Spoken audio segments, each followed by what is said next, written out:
Τι είναι τα ακάρεα και ποιες οι επιπτώσεις τους στην ανθρώπινη υγεία? Τα ακάρεα είναι οχτάποδοι μικροοργανισμοί που τρέφονται με απονεκρωμένα κύτταρα του ανθρώπου. Οι εκκρίσεις της βλαβερής πρωτεΐνης, γουανίνη, που βρίσκεται στα περιτώματά τους, μαζί με τα αποσυνθεμένα μέρη τους, είναι το βασικό αίτιο αλλεργιών όπως αλλεργική ρινίτιδα, βρονχικό άσθμα, ερεθισμός των ματιών και του δέρματος, φαγούρες, πονοκέφαλη, διατάραχες ύπνου, κόπωση, έως και κατάθλιψη. Βρίσκουν κατάλληλες συνθήκες για την επιβίωσή τους, μέσα στα στρώματα, στα χαλιά, στις μοκέτες, στους καναπέδες, στα μαξιλάρια ή ακόμη και στα παιδικά παιχνίδια. Στις ευπαθείς ομάδες ανήκουν οι ηλικιωμένοι, τα παιδιά και άτομα με χρόνιες αλλεργίες.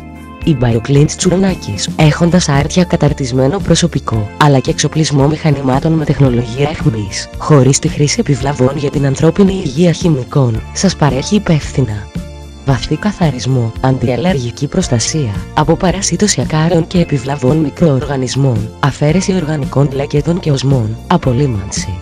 BioCleanse Tsuronakis, καθαρά και υγιεινά.